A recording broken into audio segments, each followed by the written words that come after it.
ada fakta baru yang aku ini bener-bener silat. Aku nggak kelihatan.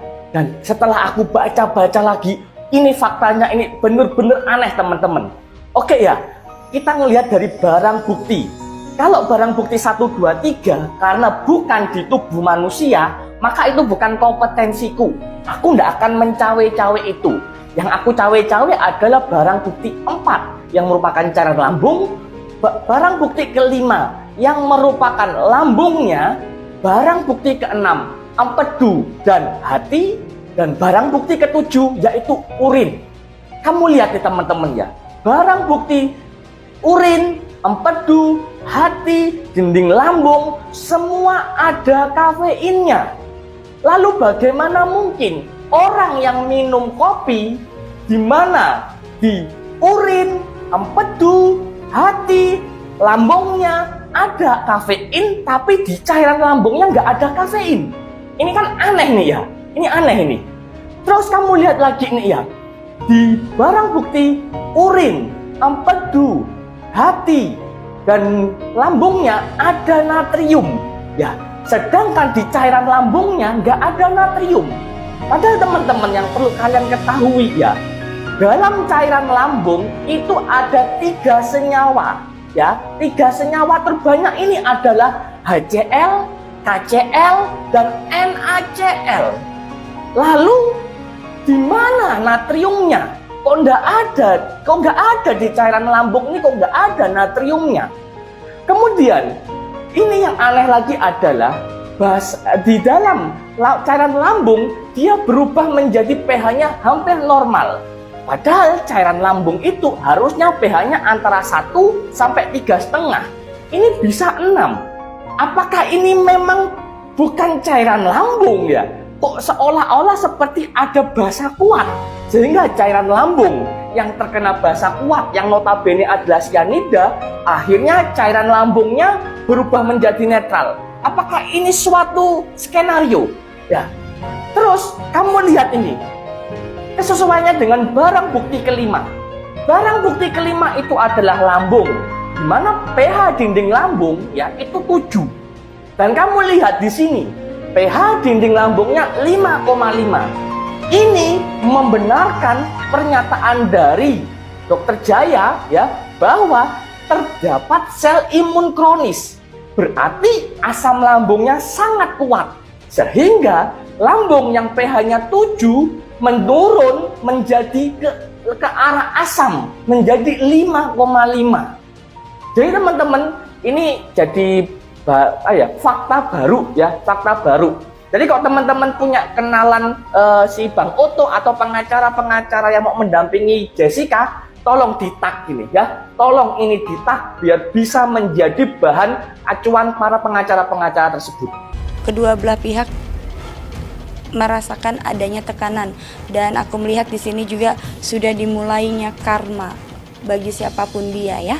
Ada karma yang nantinya nampaknya ini kasus pelan-pelan akan terungkap dan terkuliti siapa sebenarnya yang memang bersalah dan tidak bersalah. Ya, ini sudah ada bayangan, yaitu dari arwah dari yang sudah tenang di surga itu merasa meminta menuntut keadilan, dan ini juga adalah yang menjadi tekanan berat di antara kedua belah pihak ya. Artinya siapa yang benar siapa yang salah nanti pada waktunya akan terungkap.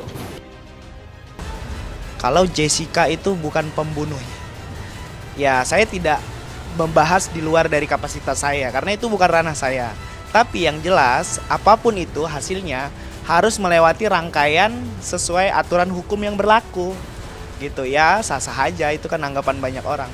Saya juga punya firasat jadi saya membuat statement. Tapi kalau ditanya, boleh nggak firasat menjelaskan secara detail rangkaian yang terjadi, fakta sebenarnya? Saya siap.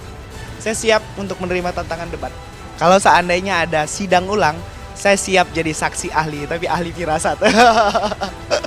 Nggak tahu tuh gimana runtutannya. Tapi saya siap menjelaskan kenapa saya membuat statement firasat bahwasanya dia bukan pelaku. Baik secara hukum yang berlaku, baik juga penjelasan yang berdasarkan landasan sesuai pengetahuan saya.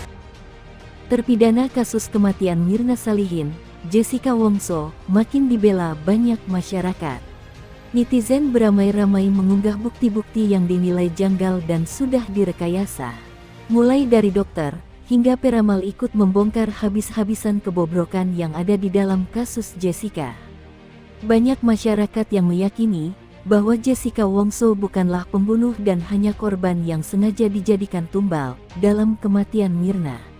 Banyaknya fakta baru yang mengungkapkan kejanggalan dalam kasus kopi sianida ini diyakini sebagai karma untuk para pihak yang telah memfitnah dan memenjarakan Jessica, padahal tidak ada bukti bahwa dirinya bersalah. Rasa bersalah itu selalu menghantui, setelah itu dimimpikan oleh orang yang dibunuh ini tadi, yang dibunuh ini selalu menghantui orang itu sampai orang itu mengaku. Biasanya seperti itu, tidak akan bisa hidup enak.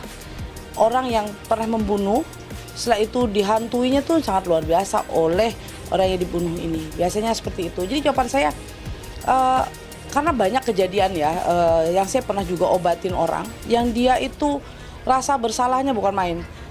Itu bukan membunuh loh, tapi dia hanya memperkosa orang. Rasa bersalahnya bukan main, dan dia tuh rasa ketakutan selalu dimimpiin. Itu yang memperkosa loh.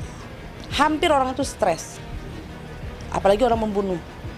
Lebih terus-terusan arwah ini mungkin menghantui, terus-terusan membuat orang yang pembunuh ini tidak tenang. Biasanya seperti itu. Oke, kenapa nih kasus kembali diangkat lagi ke publik? Karena kan mungkin ada kekurang puasan dari seseorang atau dari keluarga lain atau dari beberapa atau banyak orang yang merasa masih belum puas karena merasa bahwa Jessica adalah bukan pembunuhnya, kan seperti itu. Jadi ada suatu kekurang puasan seperti itu yang saya lihat seperti itu sih. Makanya kasus ini diungkap lagi. Setelah itu kan pasti ada, kita kan juga nggak tahu ya doa dari seorang yang seperti Jessica ini. Dia berdoa atau keluarganya juga berdoa meminta supaya kalau memang sebenarnya minta yang sebenarnya bagaimana? Mungkin doa orang tua dari Jessica juga kita kan tidak tahu doa orang tua di saat malam hari atau kapanpun dia berdoa kan seperti itu. Yang lebih janggal lagi, pihak-pihak yang ikut bersuara dalam mengungkap kebenaran dalam kasus Jessica ini mendapatkan teror dari orang tak dikenal. Hal ini pernah diceritakan oleh Wairing Birawa setelah dirinya memposting fakta-fakta yang menunjukkan Jessica tidak bersalah. Ya benar, ada dikirimin kain kafan di teras rumah gua juga awalnya nggak tahu, dikasih tahu 1 hari setelah paket itu nyampe. Jadi staf gua ngasih tahu karena ada kalau ada paket mereka kasih ke saya dan dibuka. Tapi tidak ada pengirimnya. Jadi paket itu datang, saya tanya ke security juga nggak tahu. Tadi ada orang ngirim paket, setelah kita buka nggak ada data pengirim. Data pengirimnya cuma nama gua, Wirang Birawa penebar hoax gitu doang.